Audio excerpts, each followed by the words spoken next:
بسم اللہ الرحمن الرحیم۔ کھول کے دیکھ چشم دل، آتا ہے لطف کیا نماز میں، ہر طرف آتا ہے نظر نور خدا نماز میں۔ میرے دوستو، میرے برخوردارو، دل کی آنکھیں کھول کر اللہ کے آگے گردنیں جھکایا کرو۔ اسی میں ہماری نجات ہے، دنیا میں بھی اور قبر میں بھی، حشر میں بھی۔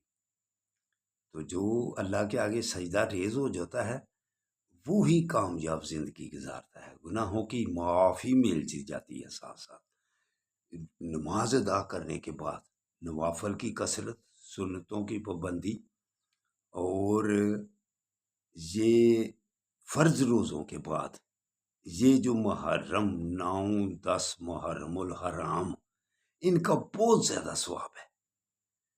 ویسے بھی کبھی کبھی روزے رکھنے چاہیے، تو ہمیں تو دینی لحاظ سے ہی ہمارے دن ایسے آ جاتے ہیں کہ ہم کو پیٹ خالی کرنا پڑتا ہے روزہ رکھ کر۔ ہمارا صحت کے معاملے پیٹ خالی رکھنا سال میں کئی دفعہ، اس سے بھی صحت برقرار رہتی ہے۔ تو کفار لوگ بھی پیٹ خالی رکھتے ہیں صحت کے لیے، لیکن ہمیں تو عبادت کا ساتھ ملتی جاتی ہے۔ ہم اللہ کا ذکر بھی کرتے ہیں، عبادت بھی روزہ رکھ کے ہو جاتی ہے، اور اللہ بھی راضی اور آپ کی صحت بھی ٹھیک۔ تو نماز ادا کرنے بعد یا مکھ سے تو اللہ کی مہربانی سے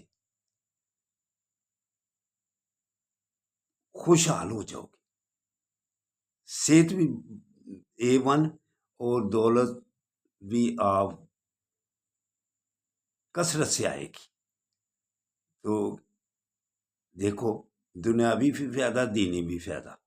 تو اٹھ کر روزہ بھی رکھو اور نماز بھی ادا کرو، نفل بھی پڑھو، اور سب کے لیے دعا کرو۔ اگر آپ نے صحت اپنی برقرار رکھنی ہے، بیماریوں سے کم از کم بچنا ہے، تو دوسروں کے لیے دعا کیا کرو۔ کہتا ہوں جو مخالف ہے آپ کو سمجھتا ہے، آپ سمجھنا چھوڑ دیں کسی کو۔ جو آپ کو مخالف سمجھتا ہے، آپ پر تنقید کرتا ہے، اس کے لیے بھی اچھی سوچ رکھو گے تو صحت برقرار رکھے گی۔ تو اٹھ کر نماز ادا کر لو۔ اللہ آپ پر بھی اور ہم سب پر بھی مہربانی کرے۔ اللہ حافظ، اللہ حافظ، اللہ حافظ۔